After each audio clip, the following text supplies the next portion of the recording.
Sorotan selanjutnya, DPR telah mengesahkan Undang-Undang Kesehatan Selasa kemarin.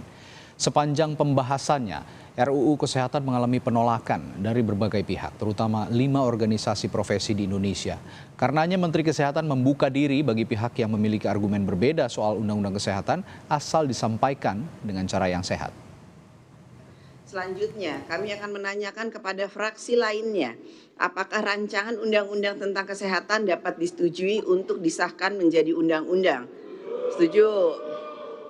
Jadi, fraksi PDI Perjuangan, fraksi Partai Golkar, fraksi Partai Gerindra, fraksi Partai Nasdem, fraksi Partai Kebangkitan Bangsa, fraksi Partai Amanat Nasional, dan fraksi Partai Persatuan Pembangunan. Setuju ya? Setuju. Selasa 11 Juli 2023, Undang-Undang Kesehatan disahkan DPR. 7 fraksi menyetujui, sementara 2 lainnya PKS dan Demokrat menolak. Presiden Joko Widodo mengapresiasi disahkannya Undang-Undang Kesehatan.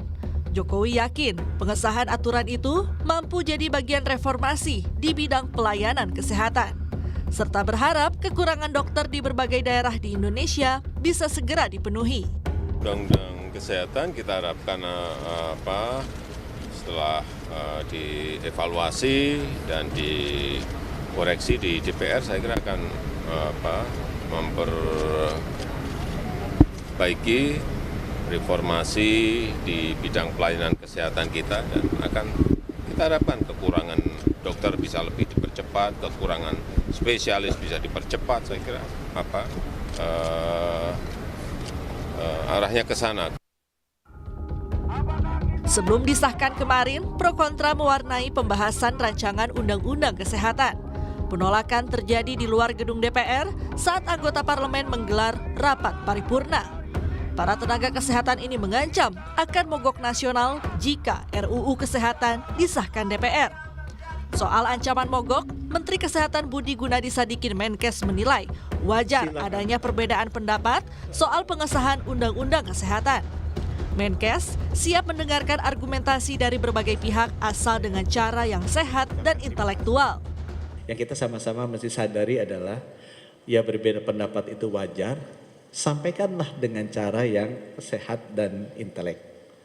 Saya sendiri terbuka anytime kalau mau ada yang datang, menghadap, menyampaikan masukan, menyampaikan keluhan, saya akan dengar. Nggak akan menutup pintu, WA akan saya balas. Ya.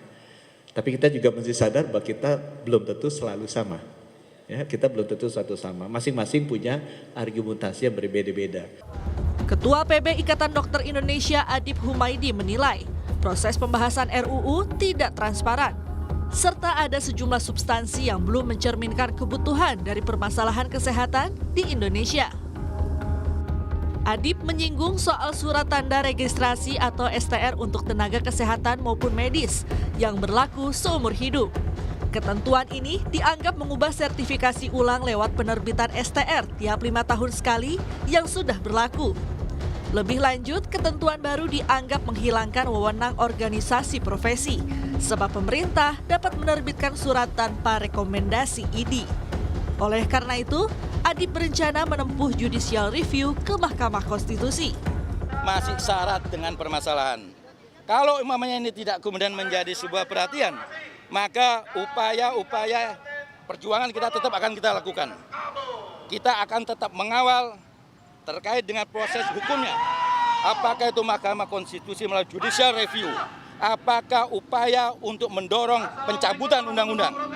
Apakah upaya yang nanti kita akan sampaikan kepada Presiden untuk tidak membuat sebuah pengesahan daripada undang-undang ini juga?